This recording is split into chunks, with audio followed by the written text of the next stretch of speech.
इंसान पर लाजिम और ज़रूरी ये है कि कोई भी नेकी को हाथ से जाने देना ही नहीं चाहिए। हो सकता है कि जिस नेकी को आप ना समझ रहे हैं वही नेकी अल्लाह को पसंद आ जाए, आपका दुनिया भी बेड़ा पार हो जाए, आखिरत का भी बेड़ा पार हो जाए। वो कहते हैं कि एक शख्स तो बड़ा गुनाहगार स्याकार था, सुबह जाता था अपने शराब खाने में और शाम तक गुस्से में रहता था, अपने पीने में लगा रहता था। एक दिन वो घर में गुस्ल करके ना धो करके साफ सुथरा हो करके और खुशबू लगा करके घर से निकल करके अब जा रहा है पीने के लिए, शराब खाने जा रहे हैं। चलते चलते रास्ते में क्या देख रहे कि कागज पड़ा हुआ है, उस पर अल्लाह का नाम लिखा हुआ है, अल्लाह जल्ल शानो का नाम लिखा हुआ है। गुनाहगार है, स्याकार है, लेकिन है मुसलमान, अल्लाह का मानने वाला है। अल्लाह की अजमत तो उसके दिल में है, चाहे कितना पियकड़ हो, कितना गुनाहगार हो, लेकिन अल्लाह की अजमत उसके दिल में है। जो उसके नजर पड़ी उस कागज पर, जो उसके नजर पड़ी तो उसने कहा कि उस कागज पर तो अल्लाह का नाम लिखा हुआ। उसने सोचा कि ये कागज ये जमीन पर पड़ा हुआ है और हमारे रब का नाम उस पर लिखा हुआ है। तो उसने उस कागज को अदब के साथ, ताजीम के साथ उठाया और उसको खूब साफ किया, साफ सुथरा कर लिया और उसके बाद उस कागज पर खुशबू लगा करके पाक साफ जगह ऊंची जगह पर रख दिया और उसके बाद फिर रवाना हो गया।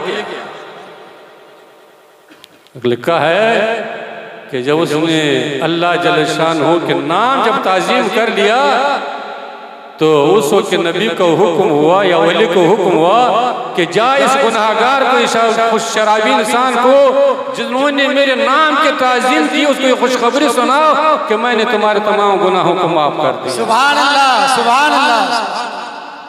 एक कागज को उठाया, लेकिन ऐसे उठाया नहीं, ताजीम के से उठाया, उसके अजमत को बजा ला करके उस उठा करके उसको रख दिया। इसलिए उलमा ने लिखा है कि अल्लाह जल्ल शानहू इतना करीम और रहीम ज़ात है कि इंसान की कौन सी अदा उसको पसंद आए जिसके जरिए उसकी दुनिया व आखिरत की कामयाबी नसीब हो जाए। और कितना करीम ज़ात है।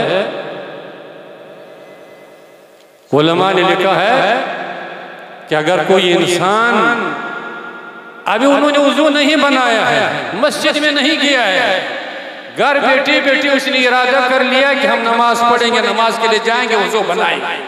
अभी उसने इरादा ये कर लिया, वुज़ू भी नहीं बनाया, मस्जिद की तरफ गए भी नहीं, सिर्फ दिल में इरादा कर लिया कि हम नमाज पढ़ेंगे, अल्लाह के बारगाह में झुकेंगे, मस्जिद में जाएंगे।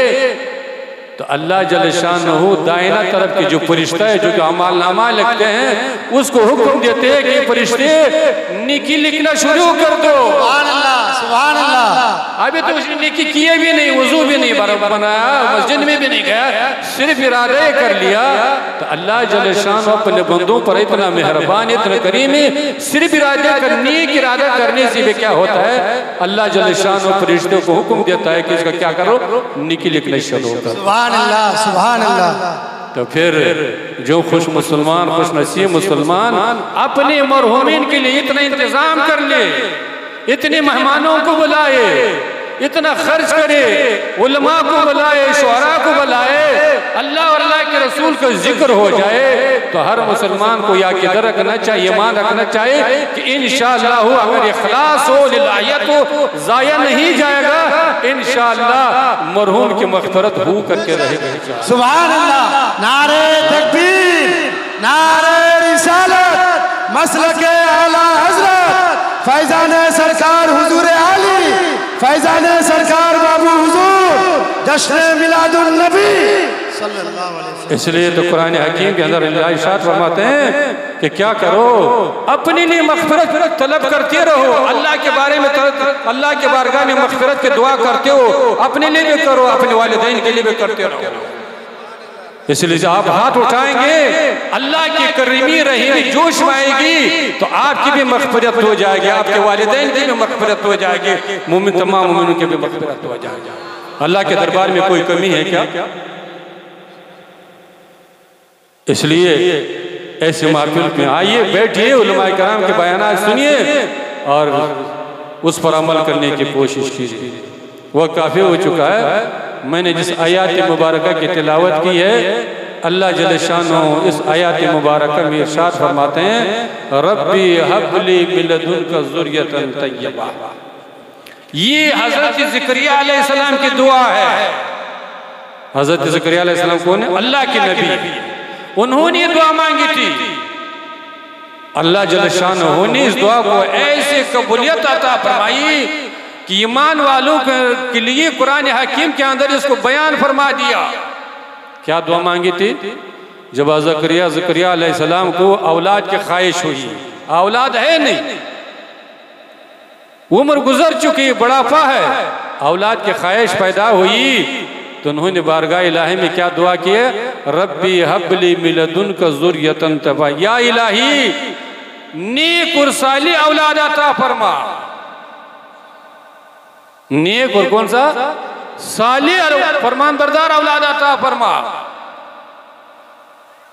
तो ईमान वालों को तालीम दी गई कि जब आपका औलाद की ख्वाहिश हो, बेटे की ख्वाहिश हो, बेटी की ख्वाहिश हो, सिर्फ औलाद मत मांगे कि बेटा हो जाए, बेटी हो जाए। जहां अल्लाह जल्ल शानो बेटा और बेटी देने पर कादिर है, वहां अल्लाह जल्ल शानो नेक और साले बेटे और बेटी देने पर भी तो कादिर है। इसलिए ईमान वालों को हुक्म दिया गया कि जब भी दुआ मांगो तो कैसे दुआ मांगो? अल्लाह जल्ल शानो नेक बेटा और बेटी अता फरमाए। और जब औलाद नेक हो जाए, फरमान बरदार हो जाए, अल्लाह और अल्लाह के रसूल की अहकाम के मुताबिक अपनी ज़िंदगी बसर करने वाला हो जाए तो वालिदैन के लिए जब तक हयात होंगे तब यह क्या होगा? राहत का सामान होगा, सरबुलंदी का सामान होगा, आराम का सामान होगा, इज्जत का सामान होगा। और जब वालिदैन दुनिया से रुखसत हो जाएंगे तो फिर ही बेटा जो नमाज पढ़ रहा है, तिलावत कर रहा है, गरीबों की मदद कर रहा है, नेक अमाल कर रहा है, उसको तो सवाब मिलेगा। और ऐसे बेटे के बारे में अल्लाह के रसूल इरशाद फरमाता है, अल वलदु सालिहुन सदक़तुन जारियतुन, कि नेक औलाद, नमाजी औलाद, फरमानबरदार औलाद क्या है? सदका ये जारिया है। सुभान अल्लाह, सुभान अल्लाह। वो आपके लिए दुआ मांगी या ना मांगे, जब आपका बेटा नमाज पढ़ता रहेगा, अल्लाह हर मुसलमान के औलाद को नेक व साले बनाए। जब नमाज पढ़ता रहेगा, मस्जिद में जाता रहेगा, तिलावत करता रहेगा, जिक्र और अस्कार करता रहेगा, उसको तो सवाब मिलेगा। लेकिन वालिदैन जो दुनिया में रुखसत हो चुके हैं उनको भी क्या मिलेगा? सवाब मिलता है। सुभान अल्लाह, सुभान अल्लाह। हज़रत मूसा अलैहिस्सलाम ने एक दिन बारगाह इलाही में अर्ज़ किया, अल्लाह कल बरोज़ माशर जन्नत में हमारा पड़ोसी कौन होगा? अल्लाह के नबी है ना। क्या सवाल क्या अल्लाह के बारगाह में कि कल बरोज़ माशर जब हिसाब किताब हो जाएगा तो जन्नत में हमारा पड़ोसी कौन होगा? अल्लाह जल्ल शानो की तरफ से हुक्म है कि मूसा तुम्हारा पड़ोसी जन्नत में फलां गाँव में जो कसाई रहता है वही तुम्हारा पड़ोसी ये है। तो हज़रत मूसा अलैहिस्सलाम को बड़ा ताज्जुब हुआ कि हम अल्लाह के नबी रसूल है, इतना बड़ा मुकाम है हमारा और कसाई तो हमारा पड़ोसी होगा। कौन से जिक्र अस्कार करता होगा, कौन से तिलावत करता होगा, कौन से ना अमाल करता होगा जिसकी बुनियाद पर कल बरोज़ माशर हमारा पड़ोसी बनने वाला है। तो हज़रत मूसा अलैहिस्सलाम चला कि ज़रा हम पता लगाए कि कौन सा इसी नेक अमल करता है कसाई जो हमारा पड़ोसी बनने वाला है। चला, चलते चलते गाँव में पहुँचा, पता लगाया, कसाई के पास पहुँचा, कसाई अपने गोश्त में लगा हुआ है। जब शाम हो गया, गोश्त खत्म हो गया, दुकान बंद कर दिया, तो हज़रत मूसा अलैहिस्सलाम उसके साथ चला और उस कसाई से कहा कि आज मैं मुसाफिर हूँ, दूर से आया हूँ, आपके मेहमान बनना चाहता हूँ। कसाई ने कहा कि ठीक है, आप मुसाफिर है, दूर से आए हुए, हमारे मेहमान बन जाइए। घर में ले गए तो क्या देख रहे हैं कि कसाई का माँ और बाप ज़ईफ़ हो चुके हैं, कमज़ोर हो चुके हैं, बैठने के लायक नहीं, खाने के लायक नहीं, पलंग पर पड़े हुए हैं। तो तो कसाई ने क्या कर लिया, अपने वालिदैन को बिठा दिया, उसके चेहरे को साफ करके साफ सुथरा करके उसको खिला पिला दिया और हज़रत मूसा अलैहिस्सलाम को उनके सामने बिठा दिया मेहमान के तौर पर। तो जैसे उनके वालिदैन ने, माँ बाप ने आंखों को खोले और उनकी नज़र हज़रत मूसा अलैहिस्सलाम पर पड़ी, जैसे उनकी नज़र पड़ी दोनों का इंतकाल हो गया, पलंग पर लेट गए, इंतकाल हो गया। जब दोनों गुजर गए, इंतकाल हो गया, तो कसाई ने कहा कि ये शख्स ऐसे मालूम हो रहे हैं कि आप हज़रत मूसा अल्लाह की नबी है।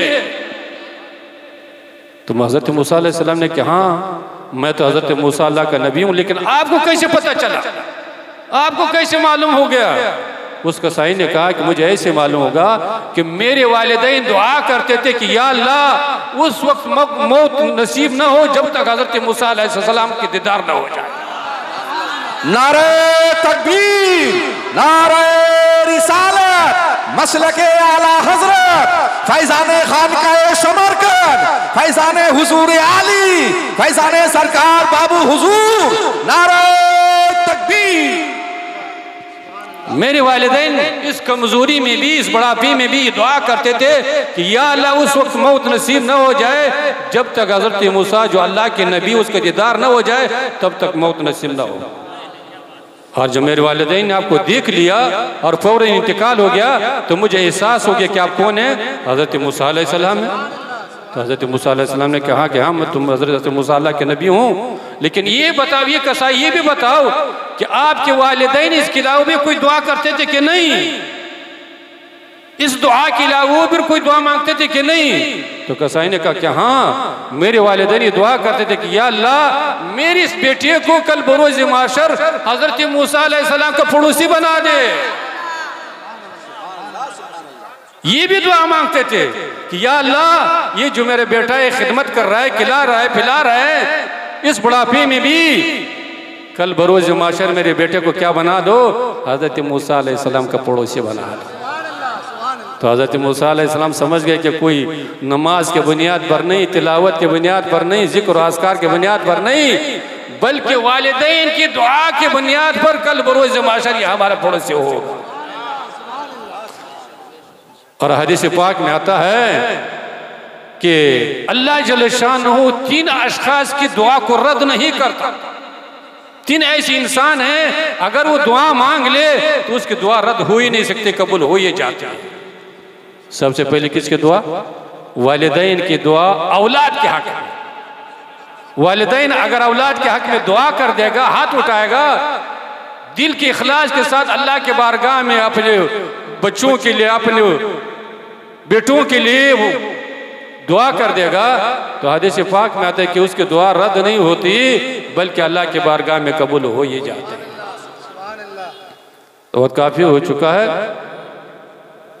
हर मुसलमान पर लाजिम और ज़रूरी है कि जब तक वालिदैन हयात से हो अल्लाह हर औलाद को तौफीक अता फरमाए। अपने वालिदैन को खुश रखिए, अपने वालिदैन को राज़ी रखिए, अपने वालिदैन की दुआ लेते रहिए अगर दुनिया व आखिरत के कामयाबी चाहते हैं। हदीस पाक में आते हैं कि जिस औलाद से, कम नसीब औलाद से वालिदैन नाराज़ हो जाए उसकी नमाज भी अल्लाह की बारगाह में कबूल नहीं होती है। नमाज तो सबसे अफजल तरीन इबादत है, लेकिन जिस कम नसीब से वालिदैन नाराज़ हो जाए तो क्या होगा, उसकी इबादत भी, उसकी नमाज रोज़ी अल्लाह की बारगाह में कबूल नहीं होती है। और ये भी उलमा ने लिखा है कि अगर दुनिया में वालिदैन राज़ी होकर के नहीं गए, नाराज़ होकर चले गए, तो फिर भी अपने वालिदैन को खुश करने के लिए, राज़ी करने के लिए औलाद को क्या करना चाहिए, उसकी इसाल, उसके मरने के बाद भी क्या करना चाहिए, उसके कब्र पर हाजिरी देना चाहिए, उसके लिए इसाल सवाब करना चाहिए। तो फिर इंशाअल्लाह अज़ीज़ वो वालिदैन उससे राज़ी हो जाएंगे, दुनिया में भी अल्लाह के रहमतों से मुस्तफ़िद हो जाएंगे, और जब दुनिया से रुख़्सत हो जाएंगे तब भी हर मंजिल पर अल्लाह जल्ल शानहू अपने रहमतों से नवाजेगा। अल्लाह जल्ल शानहू हमारे जिस साहिब खाना ने जो अजीब शरीजन साहब की इसाल सवाब की